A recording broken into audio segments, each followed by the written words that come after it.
저는 17살에 5만 위안에 팔렸습니다. 한국 돈으로 약 1,000만 원. 그게 제 가격이었습니다. 지금 저는 체코 프라하의 한 대학 강단에 서 있습니다. 유럽 인권 세미나에 초청받아 제 이야기를 하러 왔습니다. 밝은 조명 아래 100명이 넘는 청중이 조용히 저를 바라보고 있습니다. 이곳은 자유롭고 안전하고 따뜻합니다. 하지만 불과 몇 년 전만 해도 저는 사람이 아니었습니다. 그날이 생생합니다.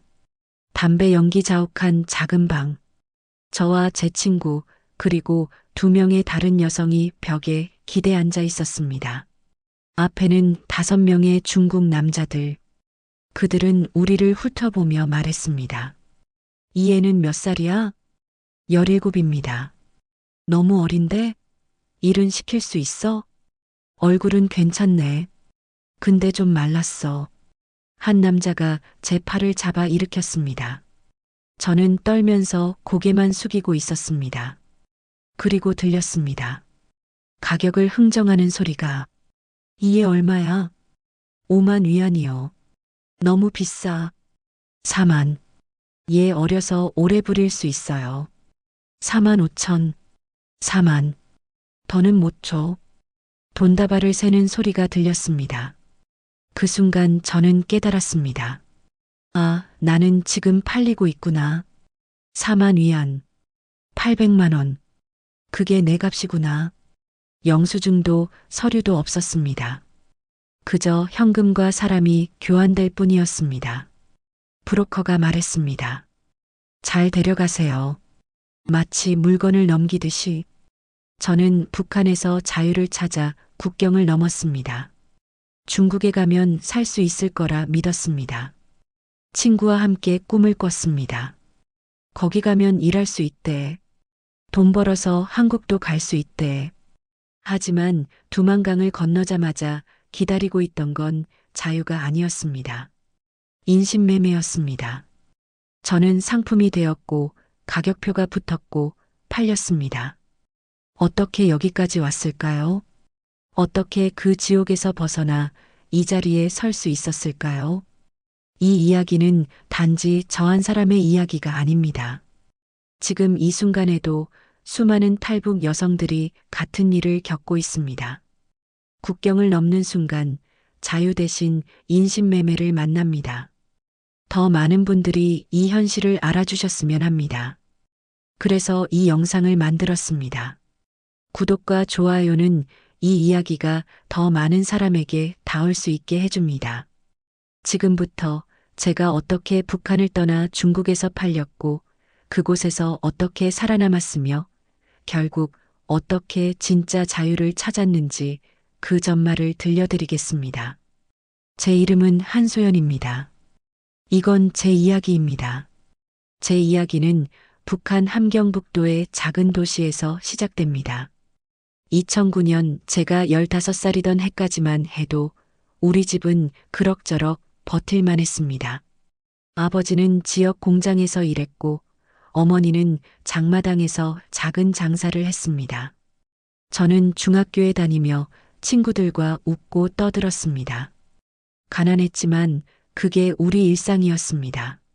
당시 북한에서는 국가 배급이 거의 끊긴 상태였습니다. 고난의 행군 이후로 정부는 더 이상 인민을 먹여 살리지 못했습니다. 그래서 모두가 장마당에 의존했습니다. 어머니는 중국에서 들여온 물건을 팔며 돈을 조금씩 모았습니다. 쌀 한 가마, 옷가지 몇 벌. 그게 우리의 전부였지만 그래도 굶지는 않았습니다. 하지만 2009년 11월 모든 게 무너졌습니다. 화폐 개혁?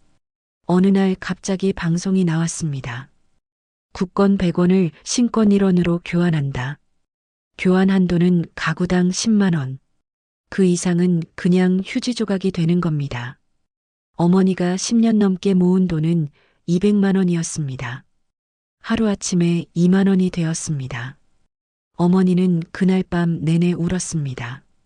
우리 어떻게 살라고, 어떻게 살라고. 아버지는 아무 말도 하지 못했습니다. 그저 벽만 바라보고 앉아 계셨습니다. 저는 그날 처음 알았습니다. 국가가 한순간에 우리의 모든 걸 빼앗아 갈 수 있다는 것을. 설상가상으로 그의 겨울을 넘기고 봄이 오자 더 큰 일이 터졌습니다. 아버지가 보이부에 끌려간 겁니다. 그날 새벽 문을 거칠게 두들기는 소리에 잠이 깼습니다. 보이부 요원 3명이 집에 들이닥쳤습니다. 동무 나와야겠소. 아버지는 아무 말도 못하고 끌려가셨습니다. 이유는 간단했습니다. 직장에서 동료와 이야기하다가 한국 드라마 얘기를 꺼냈다는 겁니다. 누군가 신고한 거죠. 불순 언동이라고. 사흘 동안 아버지는 돌아오지 않았습니다. 그 사이 보이부 사람들이 집을 뒤졌습니다. 남조선 물건 있나? 불법 CD 있나? 장롱을 열고 이불을 뒤집고 부엌까지 뒤졌습니다. 어머니와 저는 떨면서 구석에 앉아 있을 수밖에 없었습니다. 이웃들은 우리 집을 쳐다보며 수군거렸습니다. 저 집 뭔가 있나 봐. 조심해야겠어. 우리랑 엮이면 안 돼. 사흘 뒤 아버지는 풀려나셨습니다. 다행히 증거 불충분이었습니다. 하지만 아버지의 얼굴은 완전히 달라져 있었습니다. 핏기 없이 창백하고 눈빛은 공포로 가득했습니다. 그날 밤 아버지가 어머니에게 작은 목소리로 말씀하시는 걸 들었습니다. 여보, 우리 이제 끝났소. 이 동네에서 더 이상 살 수 없소. 아버지는 직장에서 좋은 자리에서 쫓겨났습니다. 배급도 더 줄었습니다. 우리 가족 전체에 요주의 가정이라는 낙인이 찍혔습니다. 친척들도 연락을 끊었습니다. 연좌제. 우리와 가까이 지내면 그들도 위험해지니까요. 그해 여름 저는 학교를 그만두어야 했습니다. 어느 날 선생님께 말씀드렸습니다. 선생님, 저 이제 못 와요. 선생님은 아무 말씀도 하지 않으셨습니다. 그저 고개만 끄덕이셨습니다. 이런 학생이 한둘이 아니었으니까요. 교실을 마지막으로 돌아보며 생각했습니다. 공부하고 싶었어요. 친구들처럼 학교에 다니고 책 읽고 꿈꾸고 싶었어요. 하지만 우리 집은 더 이상 저를 학교에 보낼 여유가 없었습니다. 15살 저는 장마당으로 나갔습니다. 새벽 5시에 일어나 장마당으로 갑니다. 집 나르기, 좌판 정리, 손님 심부름. 하루 종일 일해서 받는 돈은 북한 돈으로 2,000원, 한국 돈으로 200원 정도. 그걸로 옥수수 한 대를 삽니다. 그게 우리 가족 하루 식사입니다. 밤 10시가 되어서야 집에 돌아옵니다. 온몸이 아프고 발바닥은 부르트고 손은 트고 갈라집니다. 하지만 쉴 수가 없습니다. 내일 또 나가야 하니까요. 그렇게 2년이 흘렀습니다. 17살이 되던 해 저는 이웃집의 변화를 목격했습니다. 불과 몇 달 전까지만 해도 우리처럼 굶주리던 집이었는데 갑자기 쌀을 사고 고기를 먹고 새 옷을 입기 시작했습니다. 소문이 돌았습니다. 저 집 딸이 중국 갔대. 거기서 돈 보내준대. 그 순간 저는 생각했습니다. 아, 그 길밖에 없구나. 이대로 있으면 우리 모두 굶어 죽는다. 나라도 나가야 한다. 그때부터였습니다. 탈북을 꿈꾸기 시작한 건 2014년 가을 저는 장마당에서 한 여자를 만났습니다. 같은 동네에 사는 수진 언니였습니다. 저보다 2살 많은 19. 언니도 저처럼 장마당에서 일했습니다. 우리는 금방 친해졌습니다. 같은 처지였으니까요. 어느 날 언니가 조용히 말했습니다. 소연아, 나 곧 떠날 것 같아. 어디로요? 언니는 주위를 둘러보고 나서 아주 작은 목소리로 말했습니다. 중국. 제 심장이 쿵 내려앉았습니다. 탈북. 그건 목숨을 거는 일이었습니다. 잡히면 정치범 수용소, 가족도 함께 끌려갑니다. 언니, 그거 너무 위험해요. 알아. 근데 소연아, 이대로 있으면 우리 다 굶어 죽어. 중국 가면 일할 수 있대. 돈 벌어서 가족한테 보낼 수도 있고, 언니는 계속 말했습니다. 내 사촌 언니가 3년 전에 중국 갔거든. 지금 거기서 식당 일하면서 매달 돈 보내준대. 그 덕분에 우리 이모 집이 이제 쌀도 사 먹고 고기도 먹는다더라. 저는 며칠 전 본 이웃집이 떠올랐습니다. 갑자기 살림이 나아진 그 집. 저 집 딸이 중국 갔대. 거기서 돈 보낸대. 그렇구나. 중국에 가면 살 수 있구나. 그날 밤 집에 돌아와 가족들을 보았습니다. 어머니는 옥수수 죽을 끓이고 계셨습니다. 물이 더 많은 죽. 조금이라도 배를 불리려고. 아버지는 여전히 기운이 없으셨습니다. 보이부에 끌려갔던 이후로 아버지는 완전히 달라지셨습니다. 동생은 배가 고프다고 울고 있었습니다. 9살, 또래보다 한참 작았습니다. 영양실조 때문에 이대로는 안 되겠다고 생각했습니다. 며칠 후 수진 언니가 다시 저를 찾아왔습니다. 소연아, 너도 같이 갈래? 저요? 응. 브로커가 그러는데 둘이 가면 서로 의지할 수 있어서 좋대. 중국 가면 처음엔 좀 힘들어도 공장에서 일하면 돈 벌 수 있대. 몇 달만 일하면 한국도 갈 수 있다더라. 한국. TV에서 몰래 본 한국 드라마가 떠올랐습니다. 밝은 거리, 풍족한 음식, 자유롭게 웃는 사람들. 정말 그런 곳이 있을까요? 언니, 진짜 갈 수 있을까요? 한국까지? 브로커가 그러는데 많은 사람들이 그 길로 간대. 우리도 할 수 있어. 하지만 저는 망설여졌습니다. 가족을 두고 어떻게 가요? 잡히면 어떻게 해요? 언니가 제 손을 잡았습니다. 소연아, 이대로 있으면 우리 다 죽어. 너도 알잖아. 여기서는 미래가 없어. 우리 같은 사람들은 그냥 굶어 죽거나 장마당에서 죽을 때까지 일하다 죽는 거야. 그 말이 가슴에 박혔습니다. 맞았습니다. 여기서는 미래가 없었습니다. 나라도 나가서 돈 벌어. 그래서 가족들 굶지 않게 해줘야지. 그게 효도야, 소연아. 저는 며칠 밤을 고민했습니다. 잠을 이룰 수가 없었습니다. 어느 날 밤 동생이 잠꼬대로 말했습니다. 엄마, 배고파요. 그 순간 결심했습니다. 다음 날 언니를 찾아갔습니다. 언니, 저도 갈래요. 언니가 환하게 웃었습니다. 잘 생각했어, 소연아. 우리 같이 가자. 중국 가서 돈 벌어서 가족들 잘 살게 해주자. 근데 언니, 브로커는 믿을 만한 사람이에요? 응. 우리 사촌 언니도 그 사람 통해서 갔어. 걱정 마. 그때는 몰랐습니다. 브로커를 믿는다는 게 얼마나 위험한 일인지. 중국에 가면 정말 자유가 있을 거라고 믿었습니다. 며칠 후 언니가 브로커와 만날 자리를 만들었습니다. 장마당 뒤편의 어두운 골목. 40대쯤 되어 보이는 남자였습니다. 아, 너희가 가려는 애들이구나. 어려 보이는데? 17이랑 19이요. 좋아. 젊으니까 중국 가면 일자리 구하기 쉬워. 내가 안전하게 데려다 줄 테니까 걱정하지 마. 비용은 얼마예요?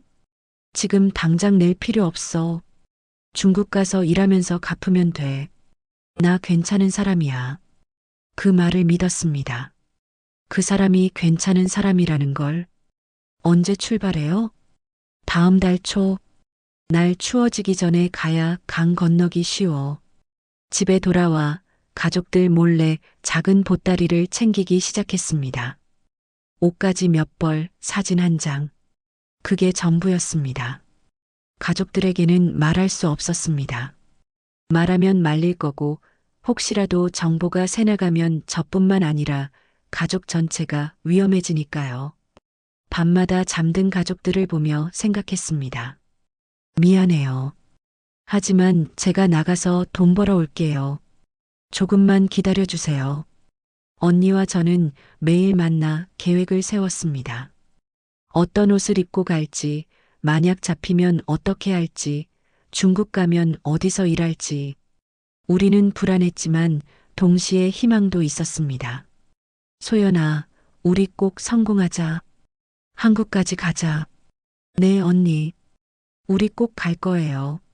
그렇게 우리는 탈북을 준비했습니다.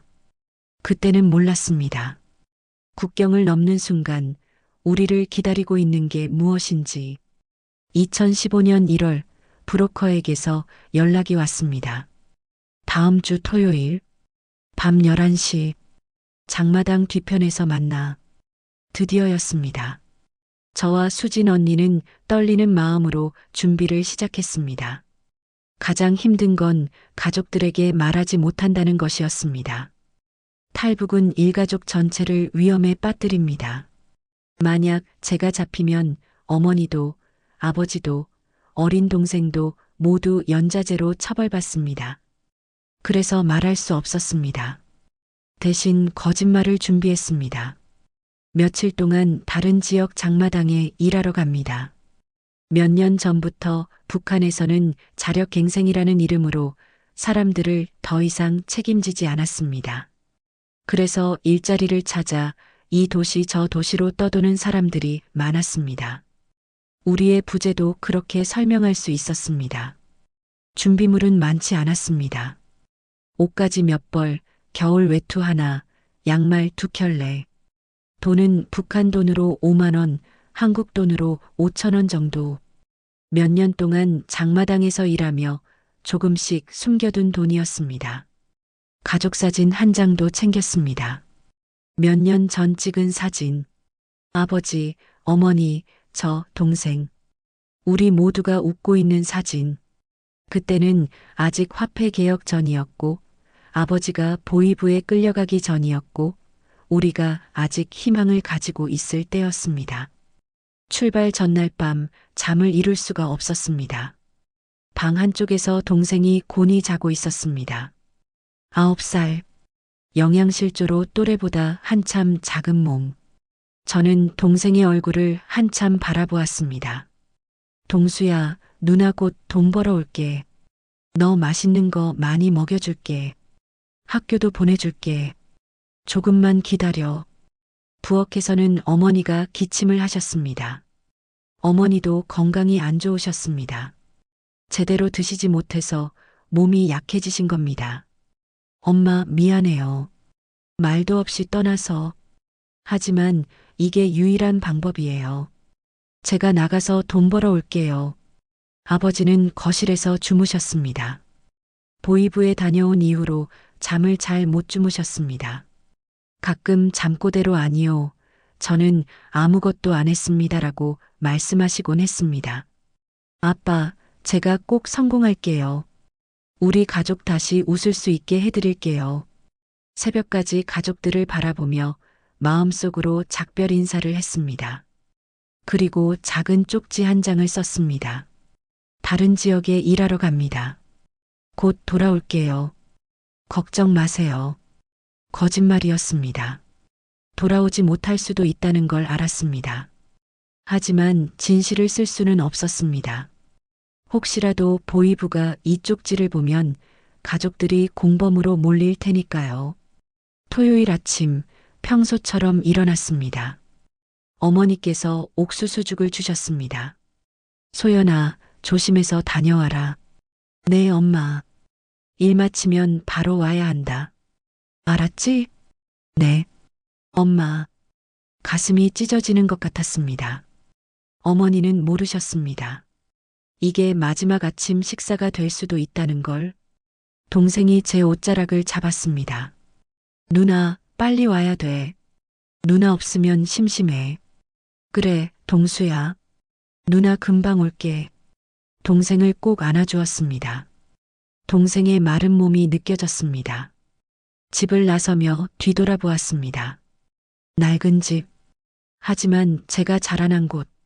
어머니와 아버지와 동생이 있는 곳. 제 모든 추억이 담긴 곳. 다시 올 수 있을까? 눈물이 날 것 같았지만 참았습니다. 우는 모습을 보이면 의심받을 수 있으니까요. 그날 오후 수진 언니를 만났습니다. 언니도 작은 보따리 하나만 메고 있었습니다. 준비됐어, 소연아? 네, 언니. 무섭지? 네. 무서워요. 나도. 근데 소연아, 우리 같이 있잖아. 서로 의지하면서 가자.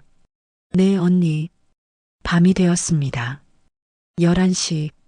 장마당 뒤편. 브로커가 기다리고 있었습니다. 우리뿐만 아니라 다른 여자들도 있었습니다. 20 정도 되어 보이는 여자들이었습니다. 다 왔네. 출발하자. 지금부터는 절대 소리 내지 마. 내 말만 듣고 움직여. 알겠지? 우리는 고개를 끄덕였습니다. 국경 지역까지 걸어야 해. 3시간 정도. 힘들어도 따라와야 돼. 낙오되면 못 데려가. 그렇게 우리는 어둠 속으로 걸어 들어갔습니다. 뒤돌아보니 마을의 불빛이 점점 멀어지고 있었습니다. 제가 태어나고 자란 곳, 제 가족이 있는 곳, 그곳이 점점 작아졌습니다. 안녕, 엄마. 안녕, 아빠. 안녕, 동수야. 마음속으로 작별 인사를 했습니다. 꼭 살아서 다시 만날게. 앞에서 브로커가 말했습니다. 빨리 와. 시간 없어. 저는 언니의 손을 꼭 잡았습니다. 언니도 제 손을 꼭 잡아주었습니다. 우리는 국경을 향해 걸었습니다. 생사를 건 여정이 시작된 겁니다. 영하 20도의 추위 속에서 우리는 걸었습니다. 브로커를 따라 산길로, 논두렁으로 사람들의 눈을 피해 걸었습니다.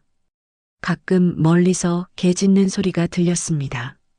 그럴 때마다 브로커가 손짓으로 우리를 멈춰 세웠습니다. 숨소리조차 죽이며 기다렸습니다. 3시간을 걸었습니다. 발이 시렸습니다. 숨이 가빴습니다. 하지만 멈출 수 없었습니다. 새벽 2시쯤 브로커가 멈춰 섰습니다. 저기 보여? 저게 두만강이야. 어둠 속에서 희미하게 강이 보였습니다. 폭은 그리 넓지 않았습니다. 50m 정도?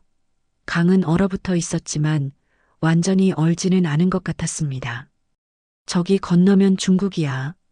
근데 잘 들어. 강 위에는 얼음이 있지만 가운데는 얇아. 조심해서 건너야 돼. 그리고 저쪽에 경비대 초소가 있어. 불빛 보이지? 저기 피해서 가야 해. 멀리서 희미한 불빛이 보였습니다. 초소. 그곳에는 총을 든 군인들이 있을 겁니다. 우리를 발견하면 쏠 겁니다. 심장이 미친 듯이 뛰었습니다. 준비됐어? 이제 한 명씩 간다. 절대 소리 내지 마. 엎드려서 기어가. 알겠지? 첫 번째로 다른 여자가 출발했습니다. 어둠 속으로 기어가는 모습이 보였습니다. 우리는 숨죽이며 지켜봤습니다. 10분 정도 지나자 브로커가 다시 말했습니다. 다음, 두 번째 여자가 출발했습니다. 그리고 수진 언니 차례였습니다. 언니가 제 손을 꼭 잡았습니다. 소연아, 나 먼저 갈게. 너도 곧 와. 알았지? 네, 언니. 조심해요. 언니가 강둑으로 내려갔습니다. 어둠 속으로 사라지는 언니의 뒷모습을 바라봤습니다. 제발, 제발 무사히. 10분이 영원처럼 느껴졌습니다. 자, 내 차례야. 가. 드디어 제 차례였습니다. 강둑으로 내려갔습니다. 얼음이 발밑에서 느껴졌습니다. 엎드렸습니다. 그리고 기기 시작했습니다. 차가웠습니다. 얼음 위로 스며드는 물이 옷을 적셨습니다. 손이 얼었습니다. 무릎이 아팠습니다. 하지만 계속 기어갔습니다. 갑자기 딱 소리가 들렸습니다. 얼음 깨지는 소리. 심장이 멎는 줄 알았습니다. 조금 더 천천히 조심스럽게 움직였습니다. 그때 멀리서 불빛이 움직였습니다. 경비대의 손전등이었습니다. 누군가 순찰을 돌고 있었습니다. 완전히 엎드렸습니다. 얼굴을 얼음에 대고 숨도 쉬지 않으려고 했습니다. 불빛이 점점 가까워졌습니다. 제발, 제발 지나가세요. 손전등 불빛이 제 근처를 훑고 지나갔습니다. 심장 소리가 너무 커서 들킬 것 같았습니다. 몇 초인지 몇 분인지 알 수 없었습니다. 그리고 불빛이 멀어졌습니다. 경비대가 지나간 겁니다. 다시 기어가기 시작했습니다. 손이 너무 차가워서 감각이 없었습니다. 무릎에서는 피가 나는 것 같았습니다. 하지만 멈출 수 없었습니다.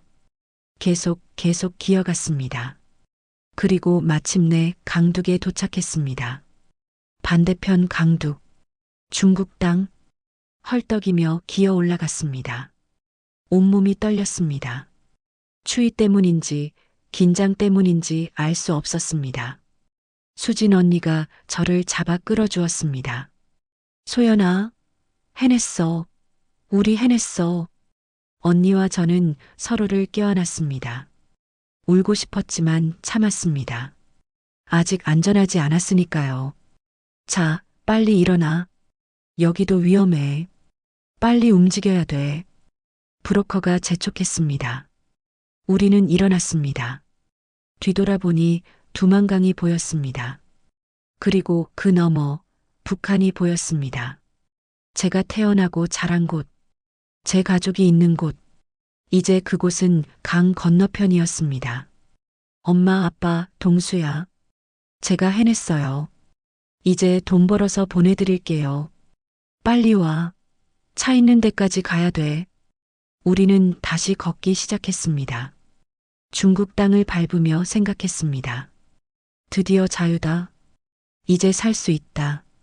하지만 몰랐습니다. 진짜 지옥은 지금부터라는 것을. 1시간쯤 걸었을까요? 어둠 속에서 차 한 대가 보였습니다.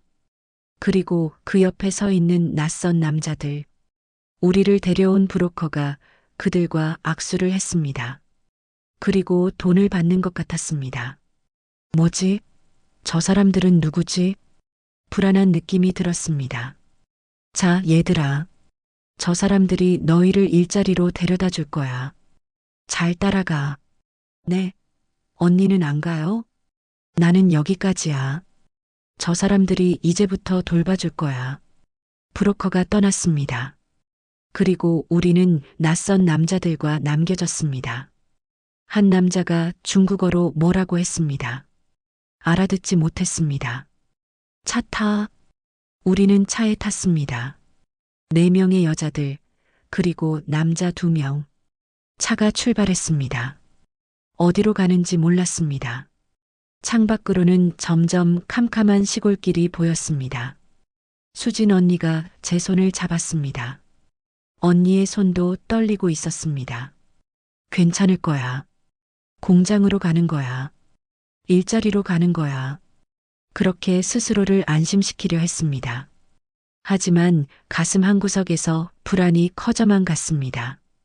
차는 계속 어둠 속으로 달렸습니다. 차는 3시간을 달렸습니다.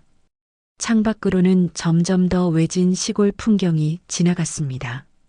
마을도 불빛도 점점 사라졌습니다. 우리는 어디로 가는 걸까요? 공장은 도시에 있어야 하는데 왜 이렇게 깊은 시골로 가는 걸까요? 수진 언니가 제 귀에 대고 작게 속삭였습니다. 소연아, 뭔가 이상해. 저도 느끼고 있었습니다. 하지만 어쩔 수 없었습니다. 우리는 이미 중국 땅에 있었고 불법 체류자였습니다. 도망칠 곳도 도움을 청할 곳도 없었습니다. 차가 멈췄습니다. 낡은 건물 앞이었습니다. 작은 마을의 허름한 집. 내려. 남자들이 우리를 건물 안으로 밀어 넣었습니다. 작고 어두운 방. 창문에는 철창이 있었습니다. 여기서 기다려. 문이 잠겼습니다. 우리 넷은 서로를 바라보았습니다. 두려움이 얼굴에 가득했습니다. 언니, 이거 뭐예요? 공장 아니에요? 모르겠어. 조용히 있자. 그날 밤을 그 방에서 보냈습니다. 잠을 잘 수 없었습니다. 밖에서는 남자들의 목소리가 들렸습니다. 중국어라 알아들을 수 없었지만 뭔가를 논의하는 것 같았습니다. 다음 날 아침 문이 열렸습니다. 방 안으로 5명의 남자가 들어왔습니다. 40대에서 50대 정도 되어 보이는 중국 남자들이었습니다. 그들은 우리를 훑어보기 시작했습니다. 마치 시장에서 물건을 고르듯이 한 남자가 제 가까이 왔습니다. 제 얼굴을 들여다보고 팔을 만졌습니다. 저는 뒤로 물러났습니다. 가만히 있어. 브로커가 제 어깨를 눌렀습니다. 남자들이 중국어로 뭐라고 하기 시작했습니다. 브로커와 흥정하는 것 같았습니다. 그제야 깨달았습니다. 우리가 팔리고 있다는 것을. 이 애는 몇 살이야? 브로커가 대답했습니다. 17. 너무 어린데? 일은 시킬 수 있어? 어려서 좋은 거지. 말 잘 들을 거야. 얼굴은 괜찮네. 근데 좀 말랐어.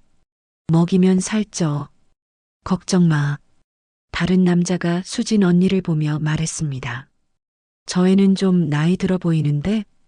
19이야. 일 잘할 나이지. 그들은 우리를 품평했습니다. 키, 몸무게, 얼굴, 건강 상태, 모든 걸 확인했습니다. 그리고 가격을 흥정하기 시작했습니다. 이게 얼마야? 5만 위안. 5만 위안. 한국 돈으로 약 1,000만 원. 그게 제 가격이었습니다.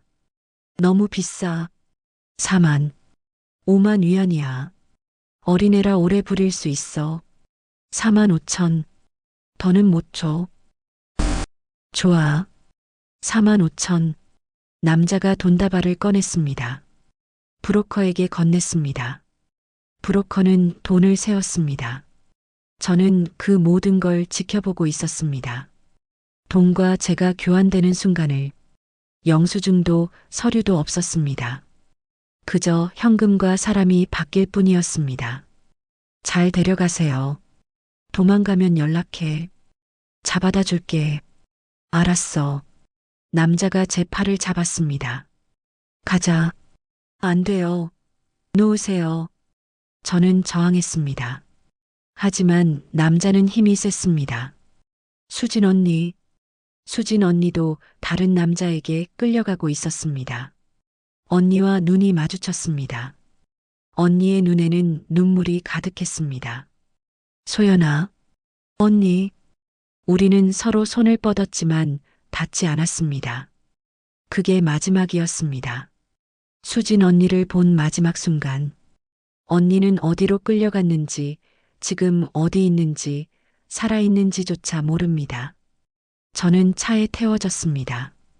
혼자, 낯선 남자와 단둘이. 울지 마. 이제 내 돈 주고 샀으니까 내 여자야. 알았어? 남자의 말을 이해할 수 없었습니다. 하지만 그 말투에서 느껴지는 것이 있었습니다. 소유. 저는 이제 이 남자의 소유물이었습니다. 차는 또다시 달렸습니다. 몇 시간을 갔을까요? 점점 더 외진 곳으로 갔습니다. 마침내 도착한 곳은 작은 농촌 마을이었습니다. 낡은 농가들이 몇 채 있었습니다. 차가 한 집 앞에 멈췄습니다. 마당에는 닭과 돼지가 있었습니다. 도착했다. 내려. 집 안으로 들어가자 늙은 부부가 저를 보며 웃었습니다. 남자의 부모인 것 같았습니다. 그들은 중국어로 뭐라고 했습니다. 저를 보며 고개를 끄덕였습니다. 시어머니가 제 팔을 만졌습니다. 너무 말랐네. 일은 할 수 있겠어? 저는 아무 대답도 할 수 없었습니다. 중국어를 몰랐으니까요. 조선 여자는 말 잘 듣는다며? 응. 도망 못 가. 경찰 가면 북송당하니까. 그들은 웃었습니다. 저는 그제야 완전히 이해했습니다. 저는 도망갈 수 없다는 것을, 경찰에게 도움을 청할 수도 없다는 것을, 이 나라에서 저는 불법 체류자이고 중국 정부는 탈북자를 북한으로 보내니까요. 저는 완전히 갇혔습니다. 그날 밤 제 인생에서 가장 끔찍한 밤이었습니다. 남자는 저를 방으로 데려갔습니다. 문을 잠갔습니다. 이제 내 마누라야. 알았지? 싫어요. 저 17이에요. 저 아직 어려요. 내가 돈 주고 샀어. 내 여자야. 안 돼요. 저는 저항했습니다. 울며 저항했습니다. 하지만 소용없었습니다. 시끄러워. 북한으로 보내버릴까? 그 말에 모든 게 멈췄습니다. 북송? 그건 죽음을 의미했습니다. 정치범 수용소를 의미했습니다. 가족까지 연자제로 끌려가는 것을 의미했습니다. 저는 더 이상 저항할 수 없었습니다. 그날 밤 이후 저는 더 이상 사람이 아니었습니다.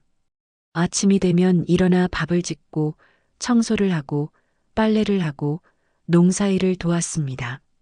시부모는 저를 하인처럼 대했습니다. 빨리 해. 게으르지 마. 남편이라는 남자는 저를 소유물처럼 대했습니다. 도망치려고 하면 협박이 들어왔습니다. 경찰에 신고할까?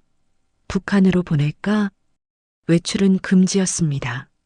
시어머니나 남편과 함께가 아니면 집 밖으로 나갈 수 없었습니다. 전화도 편지도 할 수 없었습니다. 저는 세상에서 사라진 사람이었습니다. 며칠이 지나고 몇 주가 지나고 몇 달이 지났습니다. 시간이 흐르면서 중국어를 조금씩 배웠습니다. 하지만 그게 뭐가 중요할까요? 말을 할 수 있어도 저는 여전히 갇혀 있었습니다. 어느 날 장을 보러 나갔습니다. 시어머니와 함께 시장에서 한 여자를 봤습니다. 20대 초반쯤 되어 보이는 여자. 그 여자가 파는 물건을 보다가 그 여자의 억양을 들었습니다. 북한 억양이었습니다. 눈이 마주쳤습니다. 서로 알아봤습니다. 시어머니가 다른 곳을 보는 사이 저는 재빨리 그 여자에게 다가갔습니다. 언니, 언니도? 여자가 고개를 끄덕였습니다. 눈물이 그렁그렁했습니다. 언니는 얼마에? 35,000. 저는 45,000이에요. 우리는 서로의 손을 꼭 잡았습니다. 몇 초도 안 되는 짧은 시간. 언니, 우리 사람 맞죠? 여자가 울먹이며 말했습니다. 모르겠어. 모르겠어. 빨리 와. 시어머니가 저를 불렀습니다. 저는 그 여자의 손을 놓아야 했습니다. 돌아오는 길 생각했습니다.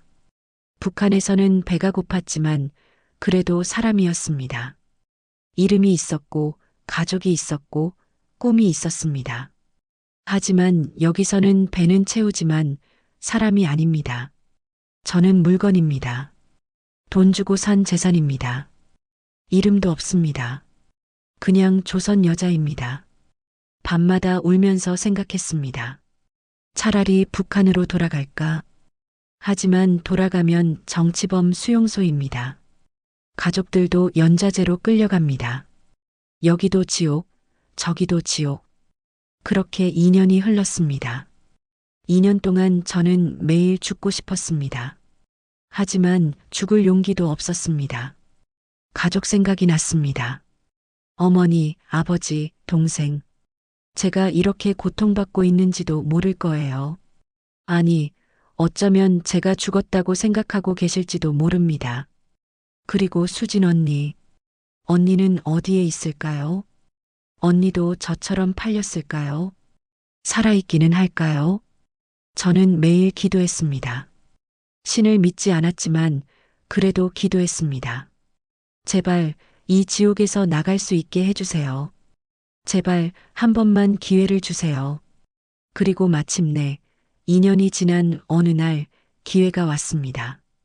2017년 봄 기회가 왔습니다. 시어머니가 병원에 입원했습니다. 시아버지는 그 병원에서 며칠 머물러야 했습니다. 남편은 일 때문에 이틀 동안 집을 비워야 했습니다. 처음으로 혼자였습니다. 그날 밤 결심했습니다. 지금 아니면 영원히 기회가 없을 거라고. 몇 달 전 시장에서 우연히 작은 쪽지를 받았습니다. 탈북자를 돕는 사람의 전화번호였습니다. 한국 가고 싶으면 연락해라고 적혀 있었습니다. 그 쪽지를 2년 동안 속옷 속에 숨겨 놓았습니다. 그날 밤 이웃집 전화를 몰래 썼습니다. 떨리는 손으로 번호를 눌렀습니다. 여보세요? 저 조선에서 온 사람인데요. 한국 가고 싶어요. 전화 너머의 목소리가 말했습니다. 알겠어요. 지금 어디 있어요? 주소를 알려줬습니다. 내일 새벽 4시에 마을 입구 버스 정류장으로 나올 수 있어요? 네, 할 수 있어요. 돈은 있어요? 없어요. 괜찮아요. 나중에 한국 가서 갚으면 돼요. 꼭 나오세요. 이게 마지막 기회일 수 있어요. 전화를 끊었습니다.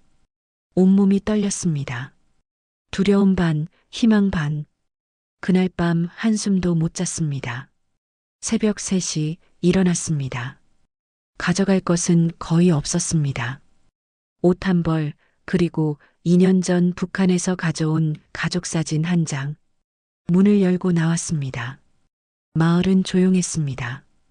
걸었습니다. 최대한 조용히, 최대한 빨리. 버스 정류장에 도착했습니다. 시계를 봤습니다. 3시 50분. 10분을 기다렸습니다.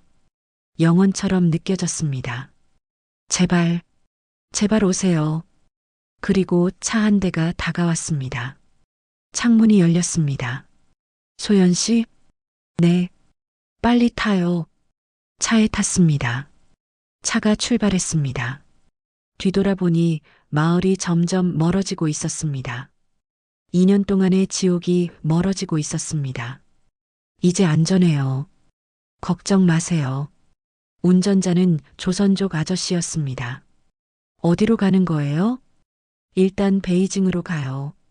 거기서 비행기 타고 동남아시아로 갈 거예요. 동남아시아요? 네. 라오스, 태국을 거쳐서 한국 대사관으로 가는 거예요. 그게 가장 안전한 루트예요. 긴 여정이 시작되었습니다. 베이징까지는 기차로 이틀이 걸렸습니다. 내내 불안했습니다. 경찰에게 잡히면 어떡하지? 남편이 알아차리면 어떡하지? 베이징 공항에서 가짜 여권을 받았습니다. 이걸로 출국할 거예요. 절대 말하지 마세요. 그냥 가만히 있으면 돼요. 심장이 터질 것 같았습니다. 출입국 심사대를 지나갔습니다. 담당자가 여권을 보고 저를 봤습니다. 몇 초가 영원처럼 느껴졌습니다. 도장을 찍었습니다. 가세요. 통과했습니다. 비행기에 탔습니다. 생애 처음 타는 비행기였습니다. 비행기가 이륙하는 순간 눈물이 났습니다. 정말 떠나는구나. 그 지옥에서 정말 벗어나는구나. 라오스를 거쳐 태국으로 갔습니다. 그 과정도 쉽지 않았습니다. 브로커를 통해 숨어서 이동했습니다. 태국에서 일주일을 숨어 지냈습니다. 작은 방에서 다른 탈북자들과 함께 그들도 모두 저와 비슷한 이야기를 가지고 있었습니다. 어떤 여자는 5년 동안 중국에 갇혀 있었다고 했습니다. 어떤 여자는 2번이나 북송당했다가 다시 탈북했다고 했습니다. 우리는 서로를 위로했습니다. 이제 거의 다 왔어요. 조금만 더 힘내요. 드디어 그날이 왔습니다. 내일 한국 대사관으로 갑니다. 그날 밤도 잠을 이룰 수 없었습니다. 다음 날 아침 우리는 택시를 타고 방콕의 한국 대사관으로 갔습니다. 큰 건물이 보였습니다. 태극기가 펄럭이고 있었습니다. 태극기, TV에서 몇 번 본 적 있는 깃발, 자유의 나라 대한민국의 깃발. 대사관 문 앞에 섰습니다. 심호흡을 했습니다. 그리고 문을 열고 들어갔습니다. 저희 북한에서 왔습니다. 도와주세요. 직원이 다가왔습니다. 괜찮아요. 이제 안전해요. 여기는 대한민국이에요. 그 말을 듣는 순간 무너졌습니다. 바닥에 주저앉아 울었습니다.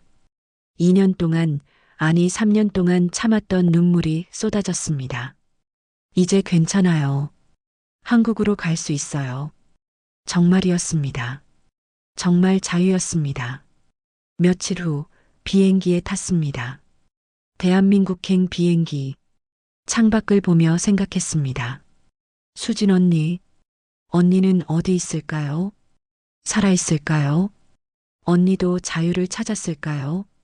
그리고 북한에 있는 가족, 어머니, 아버지, 동생, 보고 싶어요. 하지만 만날 수 없어요. 제가 한국에 왔다는 걸 알면 가족들이 위험해지니까요. 죄책감과 안도감이 동시에 밀려왔습니다. 비행기가 착륙했습니다. 인천공항. 문이 열렸습니다. 한 걸음 한 걸음 내디뎠습니다.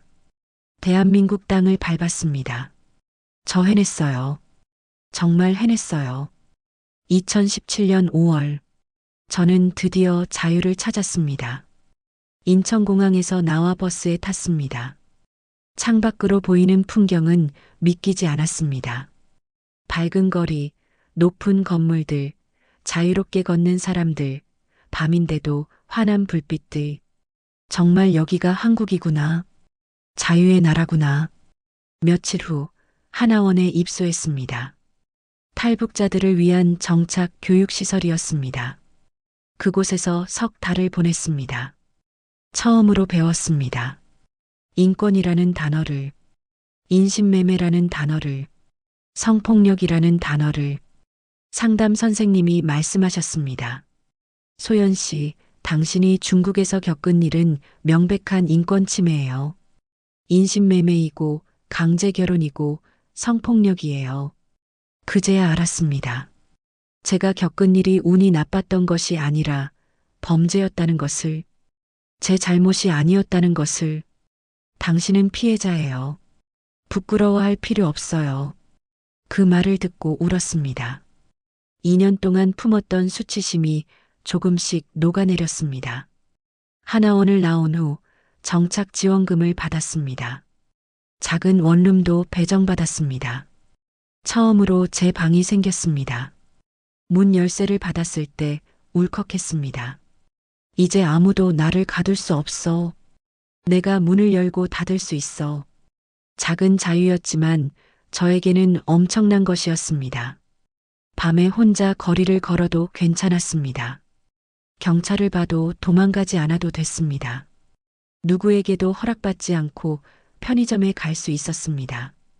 이런 게 자유구나. 이런 게 인간답게 사는 거구나. 하지만 적응은 쉽지 않았습니다. 한국어는 같은 말이지만 달랐습니다.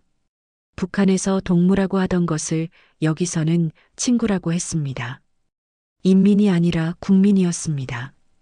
지하철, 스마트폰, 인터넷, 카드 결제. 모든 게 낯설었습니다. 하지만 배웠습니다. 하나씩 천천히. 검정고시를 준비했습니다. 중학교도 제대로 마치지 못했지만 공부하고 싶었습니다. 낮에는 식당에서 일하고 밤에는 공부했습니다. 힘들었지만 행복했습니다. 제가 선택한 삶이었으니까요. 1년 후 검정고시에 합격했습니다. 합격증을 받던 날 혼자 방에서 울었습니다. 동수야, 누나 해냈어. 누나 공부 다시 시작했어. 북한에 있는 가족이 자꾸 생각났습니다. 어머니는 건강하실까?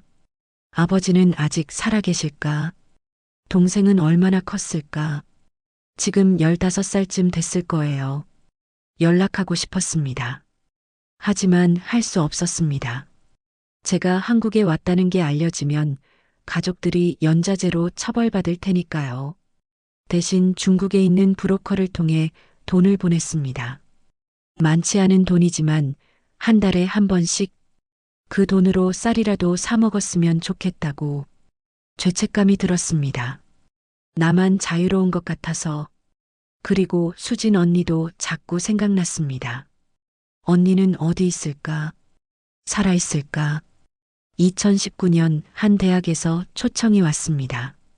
탈북자 인권 세미나에서 증언을 해달라고. 처음에는 망설였습니다. 제 이야기를 공개하는 게 두려웠습니다. 부끄러웠습니다. 하지만 생각했습니다. 시장에서 만났던 그 여자, 우리 사람 맞죠? 라고 물었던 그 여자. 지금도 중국 어딘가에서 팔려가고 있을 수많은 탈북 여성들. 저 대신 목소리를 낼 수 없는 사람들. 그래서 결심했습니다. 말하기로. 2020년 체코 프라하의 대학 강단에 섰습니다. 떨렸습니다. 하지만 입을 열었습니다. 저는 17살에 오만 위안에 팔렸습니다. 제 이야기를 했습니다. 청중들은 조용히 들었습니다. 어떤 사람들은 울고 있었습니다. 발표가 끝나고 한 학생이 다가왔습니다. 소연 씨, 용기 내서 이야기해 주셔서 감사합니다. 저는 이런 일이 일어나는 줄 몰랐어요. 이제 알았으니까 저도 뭔가 할 수 있을 것 같아요. 그 말을 듣고 생각했습니다. 아, 제가 말하길 잘했구나. 한 사람이라도 알게 되는 게 중요하구나. 지금 저는 한국에서 살고 있습니다. 대학 진학을 준비하고 있습니다. 사회복지를 공부하고 싶습니다. 탈북 여성들을 돕고 싶습니다. 여전히 악몽을 꿉니다. 가끔 중국 그 집에 갇혀 있는 꿈을 꿉니다. 잠에서 깨면 안도합니다. 꿈이었구나. 이제 자유구나. 자유는 공짜가 아니었습니다. 너무 많은 것을 잃었습니다. 가족, 친구, 고향, 그리고 제 17살. 하지만 포기하지 않길 잘했습니다. 지금 이 순간에도 북한에서는 수많은 사람들이 굶주리고 있습니다. 탈북을 꿈꾸고 있습니다. 그리고 중국에서는 수많은 탈북 여성들이 팔려가고 있습니다. 저처럼. 이건 개인의 불행이 아닙니다. 조직적인 범죄입니다. 인권 침해입니다. 세상이 알아야 합니다. 관심을 가져야 합니다. 당신의 관심이 그들을 구할 수 있습니다. 자유는 당연한 게 아닙니다. 너무나 소중한 것입니다. 매일 아침 일어나서 제가 원하는 옷을 입고, 제가 원하는 곳에 가고, 제가 원하는 말을 할 수 있다는 것. 그게 얼마나 대단한 일인지 자유로운 당신들은 모를 거예요. 하지만 저는 압니다. 그래서 저는 매일 감사합니다. 그리고 약속합니다. 이 자유를 헛되이 쓰지 않겠다고. 제 목소리를 목소리 없는 이들을 위해 쓰겠다고. 이것이 제 이야기입니다. 한소연 24살. 탈북자이자 인신매매 생존자이자 인권운동가. 여러분 감사합니다.